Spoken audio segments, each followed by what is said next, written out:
This is the Zac Anesbury Show. Welcome. Today's podcast clip comes from an interview with Professor Ekant Veer from the University of Canterbury. You've been at your current university for 14 years, right? So, Correct. Obviously, you've done PhDs and honors and stuff like that. I mean, it's a hell of a career, and you've got a lot to go so far. Don't get me wrong, but when did you start thinking about marketing and that you were interested in marketing, or was it general in business, or was there something else you thought you were going to do growing up? Sure, great question. I always enjoyed business growing up. I come from a family of real doctors, so my dad's a real doctor. My older brother became a real doctor. As my mom keeps telling me, I'm PhD, which stands for phony doctor, not MD, which is money doctor. So I'm not money doctor. So I'm not a real doctor. Again, this is a staunch Indian upbringing. It doesn't matter how old you are, they'll tell you. But I always enjoyed business growing up, but we never really had an opportunity for business in high school. Economics and accounting is what we had. So I went to University of Waikato and I studied a Bachelor of Management Studies, and I was dead set on doing economics and accounting. That was what I thought business was, and I did one semester of each, and I thought, I'm never doing that again. Oh my goodness, this is not what I want to do for the rest of my life. But while I was studying in my first year, the best thing I did, and the thing I keep telling my first year students to do, is did a bunch of different options. So I did marketing, and that was part of the core, and that was great. And I really enjoyed marketing, but I also really connect with psychology. I did Psych 101, and I really connected with political science. And now reflecting back, I was kind of like, well, psych is all about understanding how people think, what they do, their motivations, their drivers, and that's very closely aligned with marketing. And then political science is so much more about the macro sociology of peoples and how they come together. And that was fascinating to me. And I think that all fits within marketing as well. And so it kind of fell into the sort of marketing world after just in my first year, these things started to click. And I didn't really know what marketing was at the time. But as a consumer behaviorist in particular, it makes complete sense that I ended up that way. Right. Okay. That makes sense. So that is all the stuff that you discovered in your undergraduate degree? First year undergrad, and I swapped my majors from economics and accounting through to marketing and information systems, because not that I liked computers and technology, but I liked that analysis of systems. I liked that analysis of interconnections and pattern making and problem solving. It's probably the closest to engineering without being engineering, if that makes sense. And so that with marketing as my two majors, minor in psych, it was just such a beautiful combination looking back. I definitely wasn't smart as a kid. I look back and think I was a complete dumbass, but that clearly worked for me. Yeah, I mean, I think it's just what skills suit you and the way that your brain particularly works. Sure. And, if you're more skewed towards thinking about things in a certain way, then it's a good job that fits well. We had a panel discussion for, Masters by Research and PhD students the other day. And one of the things that I said to them, and I hadn't really actually planned this, was if you think the same way after completing a PhD, then I would argue you haven't completed a PhD, because you don't, right? It trains your brain to think somewhere differently. And so Sure. maybe you realized quite early on in your bachelor's degree that your brain functioned this way and that you were leaning more into that sort of direction.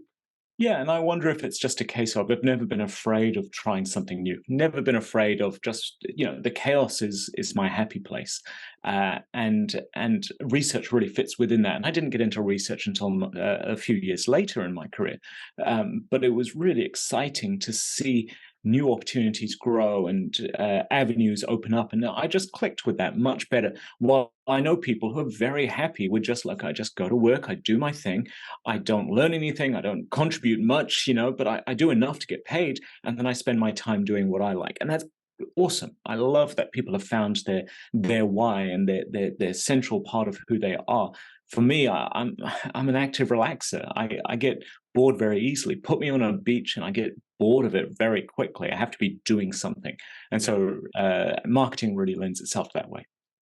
Yeah, oh, that's really interesting. So your holidays then are definitely not sitting by the pool at a hotel? Nah. See, and I've got two kids. I've got an 18-year-old and a nearly 16-year-old. My wife and I have been together for about 21, 22 years. We kind of say when we go on holiday, the ideal holiday is somewhere like Vanuatu or Hawaii, so they can sit on a beach. Well, my youngest and my wife can sit on a beach. My eldest and I can go climb a volcano or something like that. That's just how we click and how we gel. Just how our bodies are wired. Oh, that's amazing. I mean, you live in our hemisphere because you're on the South Island, right, of New Zealand? Correct, Yeah. correct. Kind of halfway down the South Island of Aotearoa of New Zealand, in a beautiful-ish city of Canterbury, Christchurch, New Zealand. And actually, I mean, I keep saying, there's so much overlap between Adelaide and Christchurch. So Mhm. similar in their sort of makeup and stuff like that. Plenty of great wineries around us, plenty of great green space around us. Our mountains are a little bit bigger than yours, but otherwise it's pretty similar. And just great lifestyle. I've learned over the years I'm just not a big city guy. I've grown up in England. I go back to India regularly. I love to visit, but I love living in a smaller city, large town sort of vibe. And SA has a similar thing. Yeah, my fear is that South Australia will become more popular. Australia is growing in population, and that it Yeah. might ruin kind of what we have. And I think big is better in some ways, but I don't know. Yeah. You'll get to that age where you can say, well, in my day, and that's when you know mm, you're old, yeah, in the good old. because you hosted ANZMAC. When did you host ANZMAC? Far out. So we hosted ANZMAC in 2010, Yeah. and that was just after the first earthquake. So for some of your listeners who don't realize, Christchurch had a few major earthquakes back in 2010, 2011. And so we had a big one in September of 2010, which was one of the largest earthquakes ever felt in New Zealand, in colonized history anyway.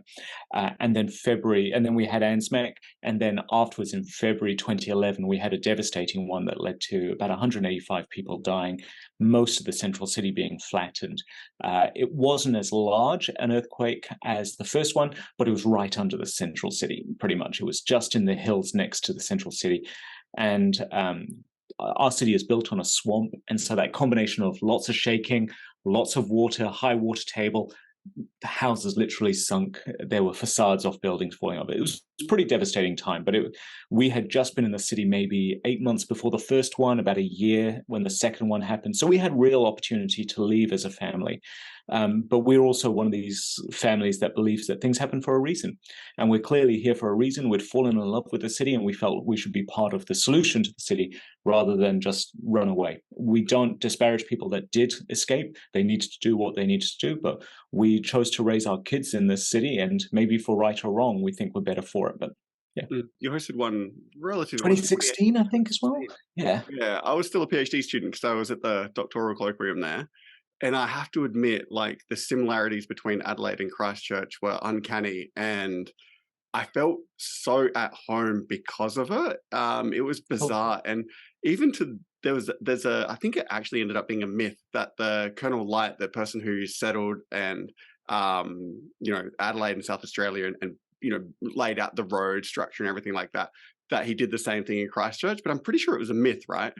I'm not sure. I wouldn't be surprised if someone copied notes but changed it up so it doesn't look like it's plagiarism. But Yeah. another fun fact about Christchurch, if people know the show Parks and Recreation, then the town of Pawnee, if you look at the map of town of Pawnee, it's actually Christchurch. They've just changed the names. And so it's actually a complete mirror. So some intern was told to create a map. They took Christchurch, changed the names, and it's a complete mirror image of each other. It's quite funny. Anyway, but yes, 2016, I think we did ANZMAC again, 2016, 2017. I led the doctoral colloquium. Mhm. And yeah, I mean, I have a real heart for PhD students. I love the ANZMAC doctoral colloquium. I think it's the best part of the ANZMAC community because seeing young people or early researchers coming in and saying, I just want to get some support, I'm ready to be shaped and molded. It's just such a fascinating time. But also, I learned so much from you guys as well. The cutting edge research you're doing and everything like that it helps me keep young. I'm definitely old now, I think. Yeah, no, I agree. So the first time I was on the other end of it. So I valued it so much as a PhD student myself. I went twice. But because I had so much value from it, I wanted to give back when I could. So I did the online DC and helped out there with the mentoring and stuff. And then I did the one in Perth last year. I've missed out this year. Apparently it was flooded with offers. Yeah, Tony was telling me like they've just been inundated with offers. But yeah, Awesome. I agree. Because I want to I want to learn from them as well, but I also want to give back. You know, there are people there who are hat in hand saying, how can I possibly be a better academic, or how can I publish my work, or how can I get a career in a university? And being that informal, casual advice to someone is so rewarding. I mean, again, it's one of those things that you get this when you get older, Zach. You're still very young, but when you get older, you end up with this proud uncle, proud papa moment a little bit. Like, I am presenting at the DC this year in Dunedin, and I'm co-presenting with Jess Pallant, who is one of our DC participants when I went at the 2016 one, I think. Yeah, she won the award that year. Yeah, she won the award that year. So Jess and I are presenting together, and it's like, oh my goodness, look how far you've come. Look how I'm learning so much from you. And I remember you when you were first year, second year of your PhD or whatever else it might be. And it's awesome. I mean, I've stayed in contact with her since then, but it's just so great to see that development, and to know you were one tiny part of it is pretty cool. Yeah, they're great people, Jess and Jason, actually. Jess and Jason, great people. I mean, I do remember, I think it was RMIT's doctoral colloquium, where for the DC, they didn't have like Professor Ekant Veer, you know, University of Canterbury, these formal things. They gave everyone little different names. And so I was Fun Uncle Ekant. And so I was introduced people as Fun Uncle Ekant. That's how it was. And some of my colleagues now who say, I remember you at that DC as a mentor, and you were definitely my fun uncle. I'm like, that's fun. I'm glad. You'd be known for worse things, that's for sure. So Jess is going. That's good. So is Jason coming along? Jason's on dad duty, and he's going to be following after the DC. So Jess is doing the DC, and then Jason's coming for the main conference. Yeah. Okay. Yeah, they switched last time. Yeah. Okay. That's right. Oh, that's at least I get to see them both still. Exactly. That'd be really nice. Hey guys, it's Zac Anesbury here with just a couple of quick reminders. If you've enjoyed today's podcast, then make sure you subscribe so you never miss an episode. There are plenty more interviews to come with some of the world's leading marketing academics and practitioners. You do not want to miss these. In the meantime, if you're looking for another way to connect, then follow me on Twitter at Zac Anesbury. That is ZACANESBURY. For my take on the marketing issues of the day. That was the Zac Anesbury Show.